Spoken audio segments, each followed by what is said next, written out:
Qu'est-ce que vous avez eu? Que s'est-il passé? Comment vous êtes retrouvé aux soins intensifs? Le 18, j'ai souffert d'un infarctus.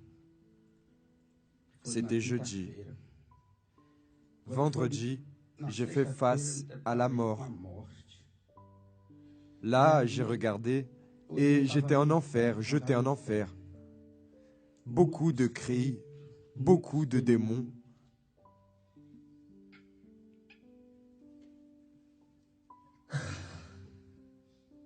C'était très laid, pasteur, très laid. Et moi, fatigué, je voulais sortir de là. Et eux, ils voulaient m'attraper. Ils essayaient de vous attraper?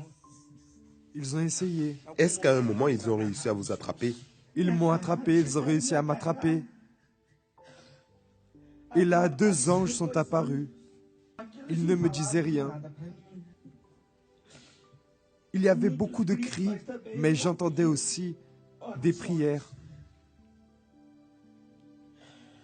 Vous avez eu un infarctus. Êtes-vous resté dans le coma? Oui, je l'ai été. Soudain, vous vous êtes vu en enfer. En enfer. Ce n'était pas le fruit de votre imagination. Ce n'était pas un cauchemar. Ce n'était pas un rêve. Pasteur, je ne suis pas fou. Ce n'était pas un rêve. J'ai tout vu. Tout. C'était réel. C'était réel. Vous m'avez dit qu'il faisait très chaud. Il faisait très chaud et moi, j'étais très effrayé. Je criais aussi, désespéré. Du feu, de l'eau. Il faisait très chaud, très chaud. Là, 2 anges sont apparus. Et les anges n'arrêtaient pas de me dire de ne pas y aller, de ne pas y aller, de ne pas y aller. Jusqu'à ce que j'en suis arrivé à dire, « Seigneur, je n'arrive pas à sortir d'ici, mais tu peux m'en sortir. » Lorsque j'ai dit cela, les anges sont venus me prendre. Ils m'ont mis là, dans un endroit. Lorsqu'ils m'ont pris, il y avait ces gens qui priaient. J'ai regardé.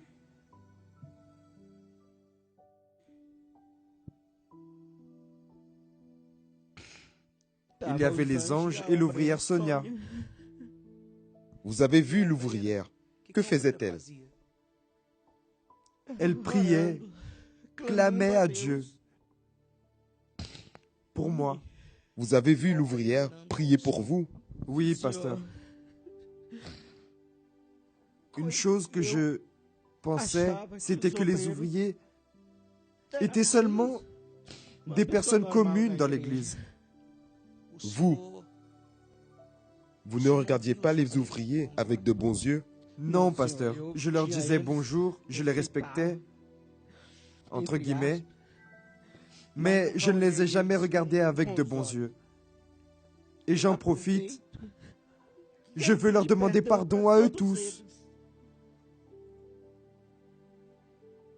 Je ne les voyais pas. Je les regardais et pour moi, c'était des personnes quelconques. Je ne les ai jamais regardés avec de bons yeux, jamais. Il y a un moment où vous m'avez dit le suivant, que soudain, vous étiez aux soins intensifs et en esprit. Vous avez été ramené ici dans la Réunion. C'était dans la nuit du vendredi au samedi. Samedi, une chose que je n'ai jamais fait ici, dehors, c'était me préparer pour venir chercher Dieu. Mais là, à l'hôpital, je me suis préparé en esprit. Et je suis venu ici y assister le dimanche. Vous êtes venu ici, ce n'est pas un rêve. Non, pasteur, c'était réel. Vous étiez dans le coma à l'hôpital et votre âme a été amenée ici. Qui était en train de prêcher?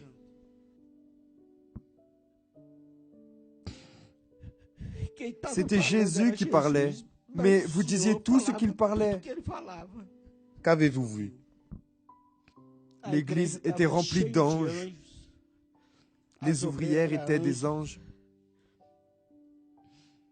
Et vous disiez, n'arrêtez pas, parce que Dieu est là. Mais lorsque vous disiez, n'arrêtez pas, ce n'était pas vous qui parliez, c'était Dieu. Vous étiez seulement l'un de ses instruments. Vous m'avez dit qu'il y avait beaucoup d'anges et une lumière plus forte. Une lumière plus forte. Je crois que c'était Jésus. Où se trouvait cette lumière? Elle allait de ce coin jusqu'à l'endroit où vous restez. Et il parlait? Il parlait, et tout ce qu'il disait, vous le traduisiez. Alors, c'est comme si je prêchais ce qu'il voulait que je prêche. C'est cela même. Tout ce qu'il disait, vous le traduisiez. Pourquoi est-ce qu'au moment où vous m'avez raconté cela, vous avez été très ému? Lorsque vous avez vu que cet homme en blanc, cette lumière forte, parlait et que je répétais seulement ce qu'il disait, vous avez eu un pic d'émotion plus grand. Vous avez beaucoup pleuré. Pourquoi? C'est parce que je n'avais pas non plus de bons yeux envers vous. Je vous voyais seulement comme un pasteur. Et Dieu me montrait au fur et à mesure tous les doutes que j'avais. Lorsque vous jouiez avec les autres pasteurs, je me disais, qu'est-ce que ce pasteur pense qu'il est? J'ai commencé à salir mes yeux vous concernant. Et je suis sorti de là révolté. Là, j'ai assisté à toute la réunion, lundi à 15h30. Vous avez assisté en esprit à toute la réunion. En esprit, j'ai assisté à toute la réunion remplie d'anges. Lundi, vous êtes revenu ici. Je suis revenu ici lundi à 15h30, pendant la recherche. J'ai assisté à toute la réunion avec vous. Je suis reparti. Et les deux anges qui étaient ici étaient là dans ma chambre. Pendant qu'ils me regardaient, le même ange qui parlait avec vous est descendu à côté de moi. Il me caressait. Il disait, mon fils, laisse-moi m'occuper de toi. Laisse-moi être ton père. Je te veux complètement. Je ne te veux pas à moitié. Et moi, je ne disais rien, pasteur. Jusqu'à ce que j'ai eu la force et que j'ai dit, me voici, mon père, mon âme est entièrement à toi. C'était une si belle lumière que je ne sais pas expliquer, je n'arrivais pas à voir son visage. Vous m'avez parlé d'une partie lorsqu'il vous avait dit de vous donner entièrement. C'était Dieu ou un démon qui vous a parlé en ce moment-là? C'est Dieu. Qu'est-ce que Dieu vous a dit en ce moment-là pour le peuple? Il a dit que malheureusement, de la même manière que j'étais, il y en a beaucoup à l'église. Comment étiez-vous? Malheureusement, je ne croyais pas à tout. Vous ne croyez pas à tout. Non. Vous ne vous donniez pas entièrement. Non, je n'y arrivais pas. Vous donniez vos dîmes et vos offrandes. Je donnais mes dîmes et mes offrandes. Mais vous ne vous donniez pas entièrement. Que pensiez-vous? Je venais à l'église. Je donnais mes dîmes, mes offrandes. Et pour moi, cela était suffisant. J'avais déjà fait ma part.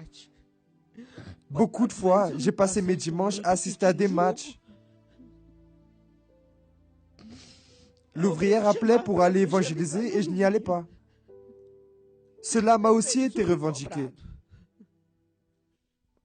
Pour finir, Monsieur Siméon, lorsque vous vous êtes réveillé du coma, comment vous êtes-vous réveillé? Je me suis réveillé, pasteur, avec la conscience tellement lourde que je devais vous parler. C'est là que je vous ai envoyé, de là-bas même. Je vous ai envoyé l'audio très effrayé. Et que ce que je voulais le plus, c'était sortir de là et que j'avais quelque chose de très important à vous dire. Vous n'êtes arrivé ici que dimanche après la réunion. Vous êtes monté sur l'autel avec beaucoup de difficultés. Vous m'avez raconté votre expérience. Je suis vraiment en train de résumer parce que nous allons prier maintenant.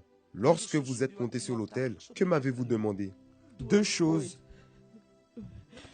pardon et de me baptiser. Et par ma foi, s'il n'y avait pas d'eau dans le baptistère, vous auriez pu lancer une goutte d'eau d'une petite bouteille sur ma tête, j'aurais été sûr d'être sauvé. Que comptez-vous faire à partir de maintenant? Pasteur, Dieu, après tout cela, m'a donné une mission. Pendant cette conversation, il vous a parlé. Il a parlé Qu'a-t-il dit? qu'il fallait gagner des âmes. Êtes-vous disposé à gagner des âmes? Je ne perdrai plus jamais une minute dans ma vie. Tout le temps que j'ai perdu dans l'église, pasteur. Combien de temps? 12 ans à l'église. Ce n'est pas un rêve que vous avez eu. Non, c'était réel. Vous avez vu l'enfer. J'ai vu l'enfer. C'était sombre. C'était ténébreux. Il y avait du feu. Ils étaient très laids. Les démons, ils étaient très laids. Vous avez dit que les démons ressemblaient à quoi? Vous voyez l'arbre, lorsqu'il est tombé. Comme ce type de racine-là, beaucoup de tumeurs. Des tumeurs, Des tumeurs, des cornes, des cornes et des vers. et ils essayaient de vous attraper?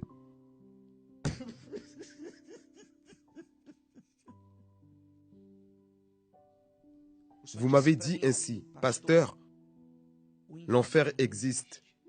L'enfer existe. Ce n'est pas un mensonge, ce n'est pas une fiction, ce n'est pas une création du pasteur, ce n'est le fruit d'une imagination. Non, pasteur, j'ai vu l'enfer. Très laid, très triste. Vous vous êtes baptisé dimanche. Comment vous êtes depuis dimanche? Premièrement, toute la culpabilité, tout le poids que je portais sur moi a disparu.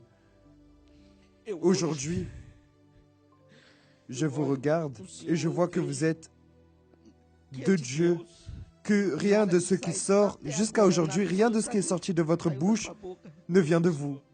Tout vient de Dieu. Je vois les ouvriers, je vois des anges.